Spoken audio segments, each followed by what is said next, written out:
right, y'all, welcome back to Anti-War Radio, Chaos 92.7 FM in Austin, Texas. Our next guest is Jim Fine. He's the Legislative Secretary for Foreign Policy at the Friends Committee on National Legislation.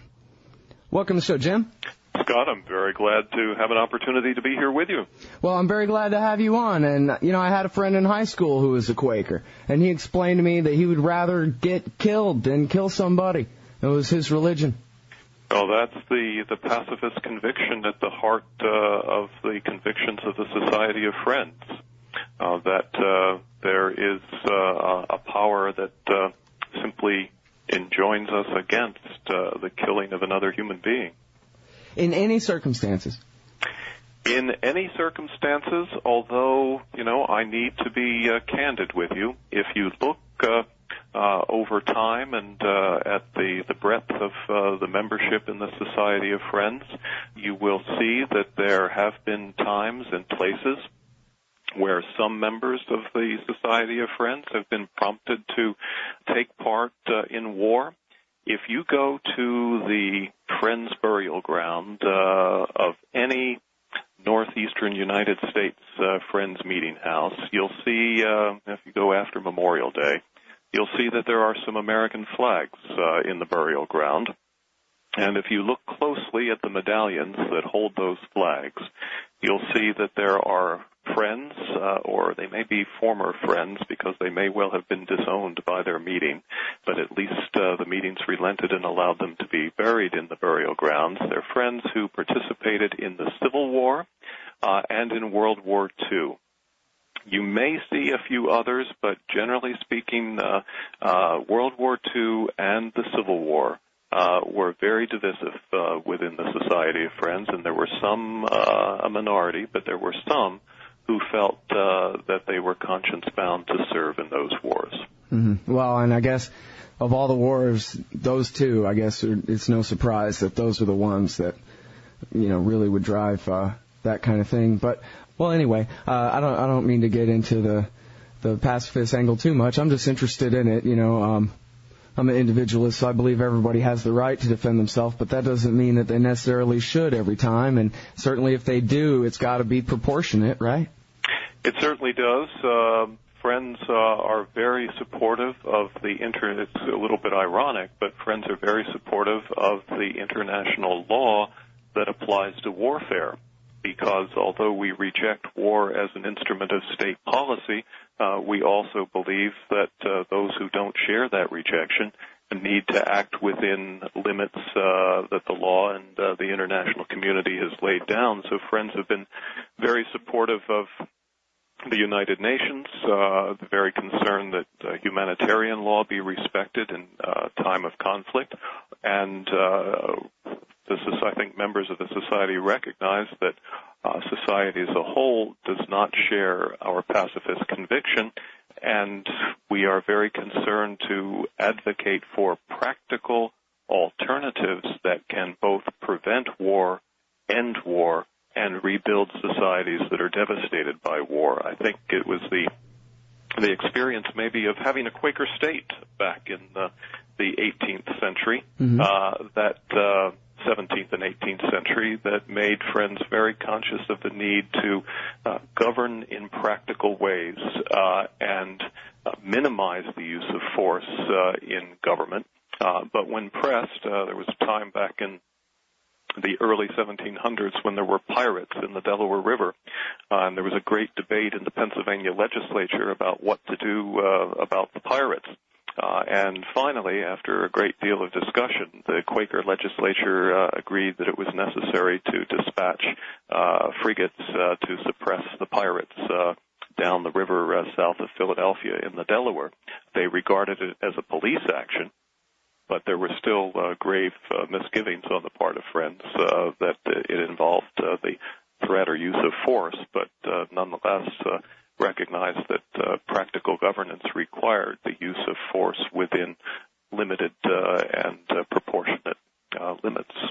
And now even the state recognizes your convictions enough that they'll let you be conscientious objectors even really without a fight, right? The U.S. law, and in an earlier era, first it was British law, since Friends came from England, that recognized the religious objection to warfare and allowed Friends to perform alternative service, which they have done in every war since World War I, when there was conscription. In fact, in a sense, you can say that the two leading Quaker organizations in the U.S., the American Friends Service Committee, and even ourselves, the Friends Committee on National Legislation, were responses to the challenges of war. AFSC was begun as a means to provide people during World War I to provide alternative service instead of participating in war. And the Friends Committee on National Legislation was originally a spin-off from the American Friends Service Committee at the end of World War II, when Friends recognized that building a better world in the aftermath of that devastating conflict would require attention to national legislation and the policies of the U.S. government to avoid future wars and build structures of equity and justice around the world. Obviously, a task that remains still to be done. And please forgive me for my ignorance, but Friends is simply a term for fellow Quakers? Or there's more to it than that? Yes. Pardon me for lapsing into sectarian jargon here, but that's Friends with a capital F, and that is the official designation of members of the Society of Friends, which is more commonly called Quakers. And it's kind of interesting that the term Quakers was originally a derisive term that was applied to members of the Society of Friends by their opponents in 17th century England, because in that day, Friends were seized with a religious enthusiasm when the power of the divine was upon them. They would quake in their meetings. Like the Shakers.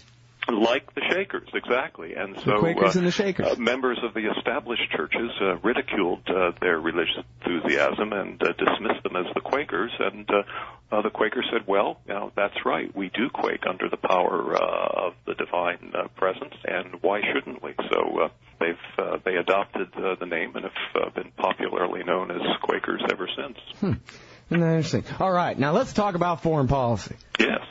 In reversal, Democrats shelve Iran resolution, reads the headline, and this is something that we haven't really been able to pay too much attention to on this show, that anti-war forces won. There was actually a big stink made, and we won the blockade bill that was going through the Congress that was, I guess, not going to demand or mandate a blockade, but it was going to request that Bush enforce a blockade, preventing the Iranians from importing refined gasoline, and we beat them, and they killed the bill.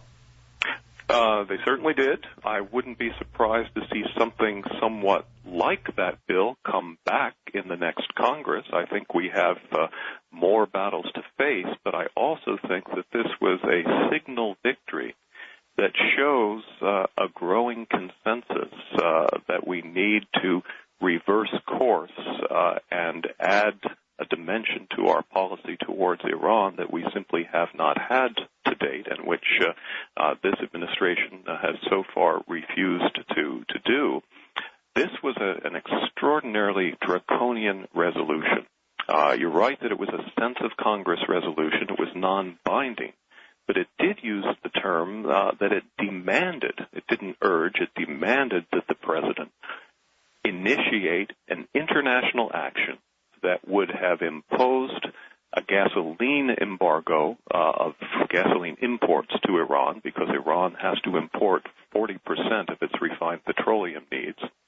It would have imposed what I call a diplomatic quarantine on Iran. It said no Iranian official should be permitted to travel abroad unless they were coming to talk about the suspension of Iranian uranium enrichment. Incredible. And if that wasn't and yes, and nothing like that has ever been done, to my knowledge, against any nation in the modern era. And third, it said the president should initiate international action to impose a strict inspection regime on all persons and goods entering and leaving Iran.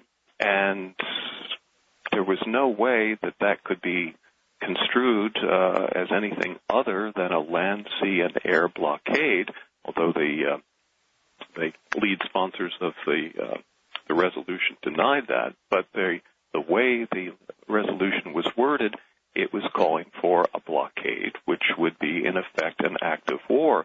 And the interesting thing is that initially supporters of this were saying it is simply an incremental increase in the sanctions already imposed on Iran. But when the peace community, religious groups, and others began to press co-sponsors about the language of the bill, many of them were forced to take a second look at it and agreed with us that this resolution could be construed as calling in effect for an act of war. An unprecedented 5 co-sponsors actually withdrew their sponsorship, although I need to tell you that the number of co-sponsors still rose to 280. Several other co-sponsors said that although they remained co-sponsors, they would not vote for the bill in its present form if it was not amended to remove the blockade language. And it became very clear to the leadership in Congress that this was not going to be a non-controversial resolution that could readily be passed on the suspension calendar of the House without causing a major debate and sharp disagreements on the House floor. So they shelved it. So I think what we have done is demonstrate that while there is a powerful lobby force to take extraordinary draconian actions against Iran, there is also a coalition that includes coalition, maybe too formal a word, but there are peace, religious, including constructive Jewish groups in the country that are concerned that U.S. policy on Iran is badly one-sided. We are wielding the stick, and we're not offering the significant carrot that has to go along with any effort to hope to change Iranian behavior or reach agreement with Iran. And I think we've demonstrated that those forces are beginning to come up to the level of the neoconservative forces and others that are calling for bigger and bigger sticks. Well, it's funny. This is from the headlines at the top of antiwar.com today, coincidentally. Mohammed El-Baradei, the director of the International Atomic Energy Agency, has said in an interview, quote, they did not have even the nuclear material, the raw, unenriched uranium, to develop one nuclear weapon if they decide to do so. And, of course, if they decide to do so would mean that we would still have at least 6 months' notice or something, because they would have to kick the IAEA out of the country and basically announce that they were attempting to refine highly enriched uranium, because as it stands, there are IAEA scientists standing right there. So this whole thing that there's any Iranian behavior that even needs to be changed seems to me, kind of a red herring. Well, I think if you attend closely to the statements that come out from a variety of quarters, you'll see that there is recognition of the fact that there is no imminent danger from surprising quarters. Former heads of the Israeli intelligence service, for example, have said that it would take Iran several years to build a usable nuclear weapon if it chose to do so. There is no immediate danger of an Iranian nuclear weapon. And also, I think you're right, there is no clear evidence that Iran is pursuing nuclear weapons. On the other hand, and El-Baradei himself has alluded to this recently, there are outstanding questions about past Iranian nuclear activities that the IAEA has still not been able to get answers to, and would very much like answers to. At the same time, as long as the IAEA inspectors are there, the cameras are running, there is no possibility that Iran could be diverting the uranium that it's enriching to a low non-weapons grade level for weapons purposes. So the situation now is stable, but there are outstanding questions that the IAEA as well as Western governments would like to resolve, and I think it would be good both for Iran and for the rest of the world if those questions could be resolved, and at the same time, if the rest of the world would recognize the right that Iran has under the Non-Proliferation Treaty to engage in enrichment activities, provided there are ironclad IAEA safeguards in place. Mm-hmm. Well, let me ask you this. This might be a tricky one from your point of view. I'm certainly for, if my girlfriend had I Dream of Genie powers, I'd have her get rid of all the nukes on Earth in a moment. But would you recognize the unalienable right of Iran as a nation state to go ahead and withdraw from the Non-Proliferation Treaty and actually make nuclear weapons, or do you think that actually would be an excuse or a casus belli to prevent them from doing so? I don't think it would be under international law a casus belli. I do think it would put a severe strain on the politics in the U.S. and in other countries in the West, and could well precipitate U.S. or other military action that would not be consistent with international law, but would nonetheless, that's really beside the point. It would be a disaster for the Middle East and for the global community. But I think there's another important connection here that hasn't been paid sufficient attention, and that's the connection between disarmament and non-proliferation. The U.S., as a signatory to the NPT, has an obligation to reduce its nuclear stockpiles and eventually to eliminate them. And no surprise of all surprises, Henry Kissinger, Sam Nunn, and others, Republicans and Democrats, have actually begun to call for the complete nuclear disarmament of the U.S. and the world. That's a very important objective, one that we at FCNL have been working on for 20 years or 30 years.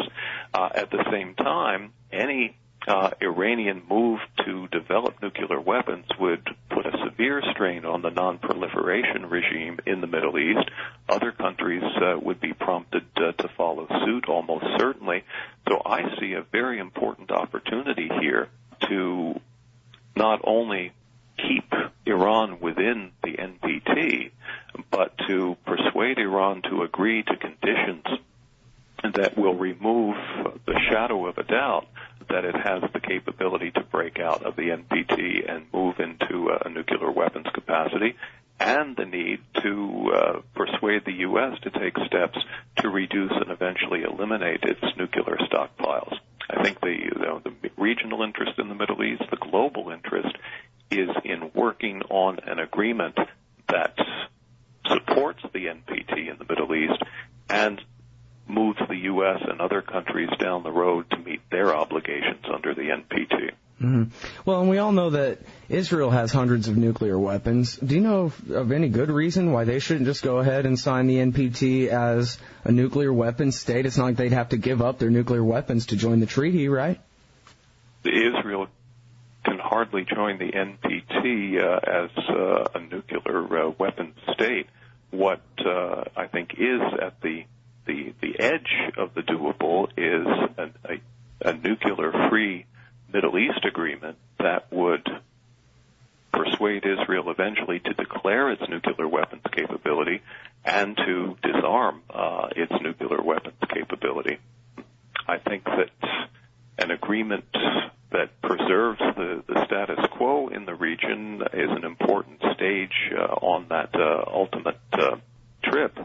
But I think it's a nuclear weapons-free Middle East that should be the ultimate goal.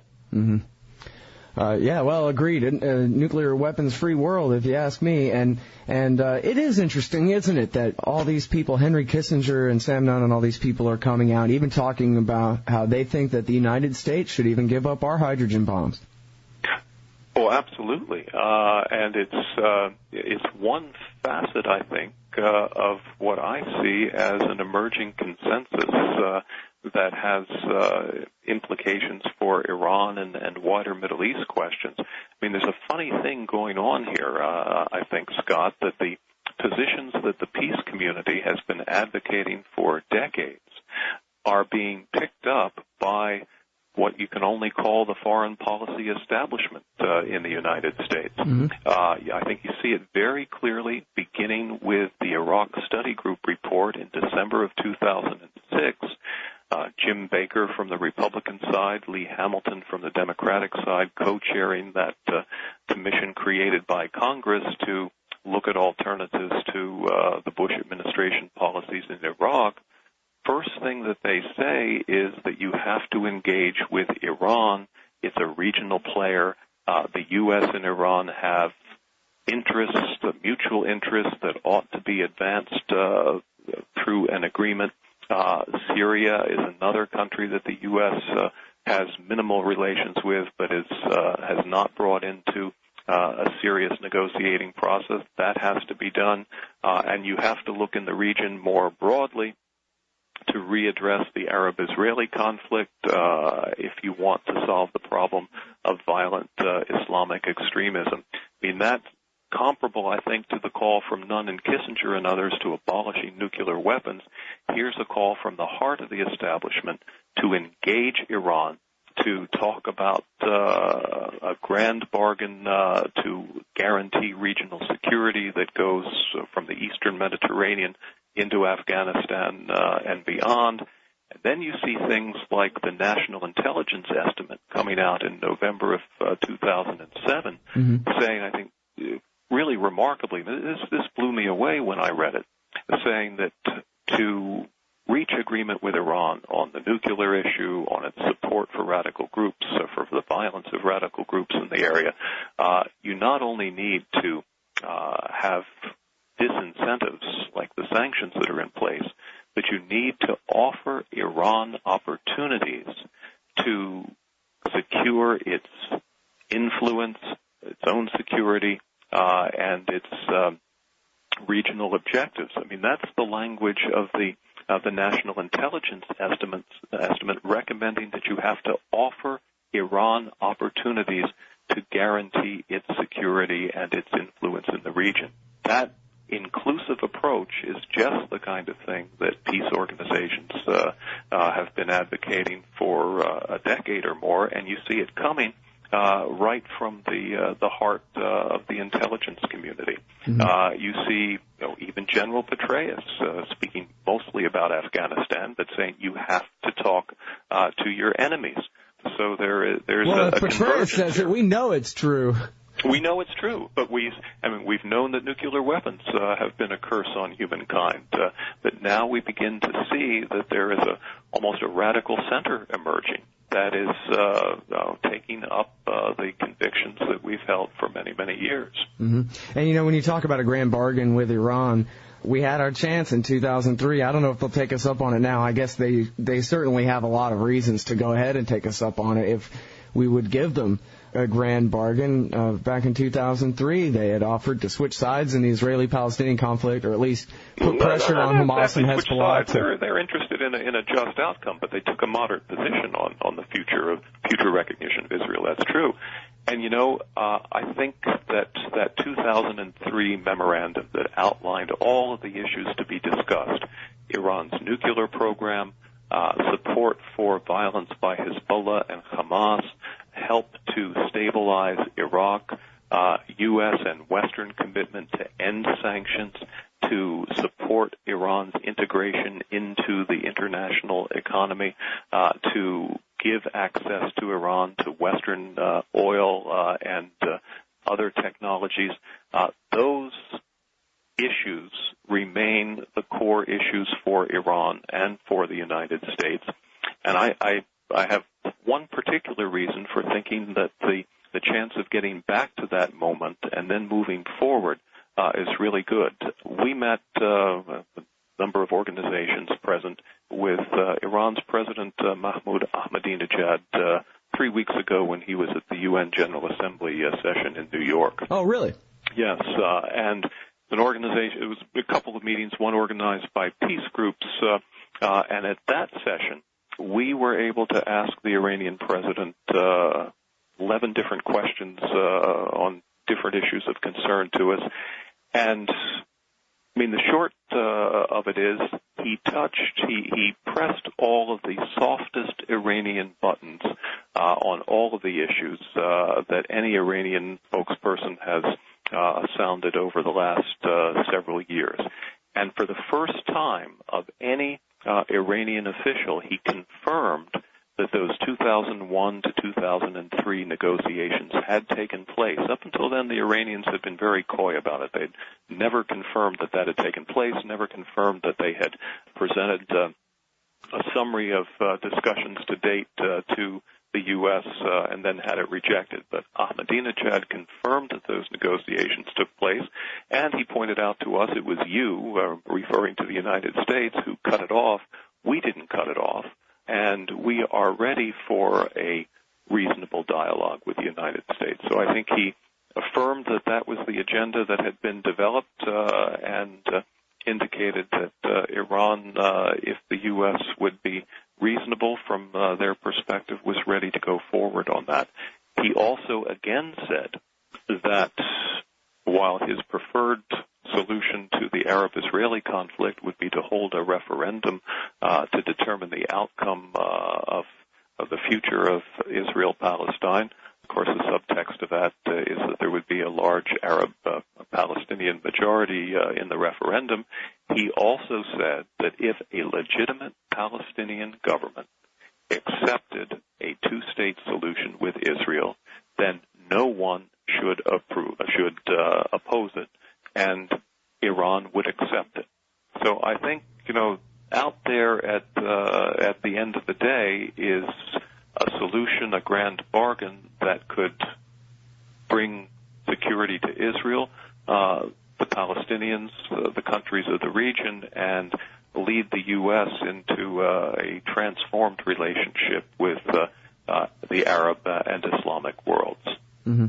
Well, and if I remember right, from the 2003 offer through the Swiss diplomat, basically, well, correct me if I'm wrong, fill me in the details I'm missing. I thought all they wanted was security guarantees. You just promised not to bomb us, and we're willing to do all this in return. Was there anything more that they were asking from our side? I think a stable and durable agreement is going to include more than that, but you're certainly right to point out that is priority number one on the part of not just this current government in Iran, but every government since the Iranian Revolution. They are terribly afraid that the United States intends to undermine and subvert and eventually overthrow the Islamic Republic. And so they want a declaration, and they also want tangible signs that the U.S. is no longer engaged in the process of regime change. But they also want to be removed from the list of pariah states. They badly need access to the international economy and to Western technology. I think one thing that proponents of sanctions never mention and probably don't even realize is the extent to which Iran has been thwarted and blocked by the status quo on sanctions and the refusal of the U.S. and many other Western governments to deal with them in an equitable way. Mm-hmm. 20 years after the end of the Iran-Iraq War, Iran has still not been able to rebuild its petroleum refining capacity. Hence, they have to import 40% of their gasoline needs. Their petroleum production is actually declining. Already, they're unable to meet their OPEC quota in oil production. So their economy is already under tremendous pressure by the sanctions that are imposed at present. They have a tremendous incentive to reach an equitable agreement with the U.S. And the West to permit them to end the economic stranglehold that they're forced to deal with now. All right, now, if we can switch gears to Iraq for the last few minutes of the interview here. You guys have put out some press statements criticizing the president for a new signing statement that he's added to a law which forbids him from spending money to control Iraq's oil resources. What did that signing statement say? Well, this is a very interesting development, and not enough attention has been paid to it. Congress, for the last 2 years, has attached to every funding bill and authorization bill for the Iraq War language that says none of this funding may be used to build permanent bases in Iraq, and none of this funding may be used to control Iraqi oil. This year, the president has adopted the habit of attaching signing statements to his signature of these bills. The first, about 8 months ago, said he objected to the entire paragraph that included both the permanent bases and the control of Iraqi oil. Said that it was incompatible with his authority as commander-in-chief. And one assumed that what he was really concerned about was the restriction on spending for permanent bases, although he had signed this into law in the previous year without comment. This time, he took the incredible step of saying nothing about permanent bases, but he said that his authority as commander-in-chief was in contradiction to the prohibition of spending funds to control Iraqi oil. So essentially, he's asserted that as commander-in-chief, if he deems it's necessary to protect national security, he has the power to use the U.S. military to seize Iraqi oil fields and control Iraqi oil. It's a stunning assertion. It seems preposterous on the part of a president who has only 3 months more to serve, but it will leave on the record what I think ought to be considered as a corollary to the Bush doctrine of preventive war. It will leave on the record a presidential assertion that the U.S. has the right to seize the natural resources of foreign countries if it deems it necessary to protect its own national security. Well, and it sure says something about the relative powers of the Congress to the president. I thought they were co-equal branches here, and that if he signed a law, that was it. What, did they legalize the line item veto or something? The legal force of the president's signing statements has no definitive determination. The courts have not ruled on these things. There are some analysts who dismiss these signing statements and say, well, they really have no legal force. The problem with that is that at least in this case and in many others, the signing statements are on subjects where the president will act before Congress knows what's going on or before any court could be brought in to prevent presidential action. The president will act, or some future president could act and cite these signing statements as the basis for their action. After the act is committed, then yes, you could well have a court challenge of the legality of the president's action in relation to the law that Congress passed. But by then, A, the damage is done, and B, the judiciary is historically very reluctant to intervene to countermand an action that the executive has already taken. Mm-hmm. So I think this is a very dangerous development, and it ought to be criticized and challenged by Congress and by the legal authorities. Well, it looks like, as far as we can tell without, outright predicting the future, it seems as though Barack Obama is going to be the new president. And it also seems like all the pressure on him will be to prove that he's not some foreign terrorist all the time. That any kind of, reasonable deal making that he tries to do, talking with Iran or anything else, is always going to be portrayed in the worst light. And all the pressure is going to be on him to be more hawkish rather than more peace-like. And in fact, I think in the last debate he mentioned when speaking about Iran that, one thing we could do is the oil blockade. That's better than war. And, here he is taking up the defeated bill in Congress.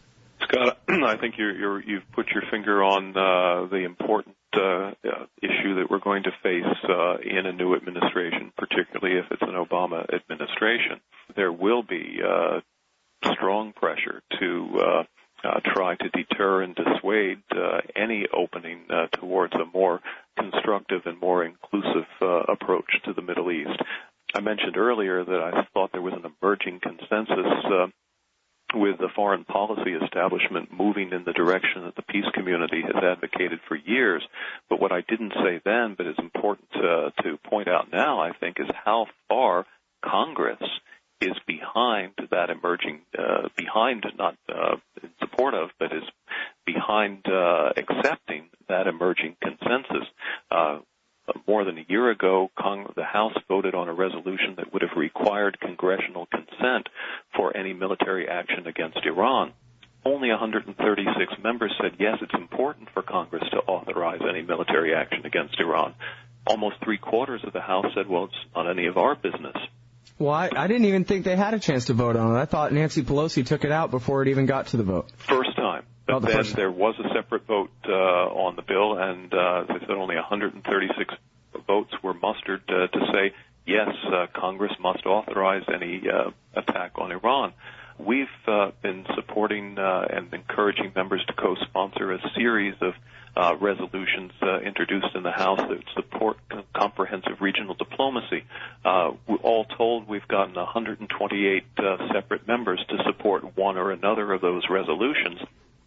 In contrast, we mentioned earlier, 280 members of the House have co-sponsored the Iran blockade resolution. So I think we've seen much more constructive positions coming from the heart of the foreign policy establishment, former secretaries of state, 5 of whom have said we have to have direct negotiations with Iran. The National Intelligence Estimate, Secretary of Defense Gates talking, and even General Petraeus talking about the need to engage so-called enemies. But Congress is quite a bit behind the curve, and if there is a constructive initiative in a new administration, we're going to have to do a lot of work to support, defend that against its detractors. Mm-hmm. Well, and it's the Israel lobby. It's AIPAC, isn't it? That's what the Washington Times said when Nancy Pelosi took the, I guess the second time when they were going to have the you can't bomb Iran without permission thing. I mean, that's who we're talking about, right? It's the Friends Committee versus AIPAC in the House. Well, in that matchup, I wouldn't be too sanguine about the results, but I think, you're right. H. Conres 362, the so-called blockade resolution, for example, was one of the legislative priorities of the American Israel Public Affairs Committee, but it was a large number of peace, religious, and progressive Jewish organizations, the new J Street Lobby and Americans for Peace Now, lobbied explicitly against that resolution. It was all of those groups together that have stopped it in its tracks. And I think, the hopeful note is that there are signs of change. You have the emergence of the J Street lobby, which styles itself the pro-Israel, pro-peace lobby. I think that's very important. Americans for Peace Now have been around for a long time, but they're moving beyond the concern for Israeli-Palestinian peace to recognize how central the U.S.-Iran relationship is in all of these things. And we've got people like Thomas Dine, former executive director of AIPAC, who has joined in a new group study called Changing Course, New U.S. Relations with the Muslim World. And the first thing that group, former Secretary of State Albright, as well as Dine and others, said is that you have to engage Iran in negotiations. And the second thing they said you have to do is make a concerted U.S.-led effort to resolve the Arab-Israeli conflict. I think there are more and more people in every quarter of American society that are coming to recognize how critical our situation is and how close to a needless and devastating second war in the Middle East we are, and we need to muster all of our diplomatic prowess to reach a new basis for our relationship in the Middle East. Well, let's hope as some members of the establishment start to snap out of it that coalition building here on the outside, like what you're talking about, can be more effective, and we can really start pushing toward rolling back this empire. It's the essential challenge we face, and I think we need to remember that we are not on the margins. We are at the center of American society, and a growing concern for a dramatic change in how we relate to the rest of the world, and especially to the Middle East. All right, everybody, that's Jim Fine. He's Legislative Secretary for Foreign Policy at the Friends Committee on National Legislation. The website is fcnl.org. Thanks very much for your time on the show today. Scott, thank you. It was a pleasure. All right, folks, that's Anti-War Radio. I'm sorry I'm already a little over time here. I think there's just a rerun coming up next. Hope I'm not stepping on anybody's toes. Yeah, up next, a rerun of DJ Mofo and the Rogue Sound System. Tonight, from 9 to 11 Texas time, will be a guest of James C. Smooth and El Demento on the Smooth and Demented show here on Chaos, if anybody wants to tune into that. Other than that, thanks everybody for listening. We'll be back here tomorrow, 11 to 1 Texas time, Anti-War Radio on Chaos 92.7 in Austin.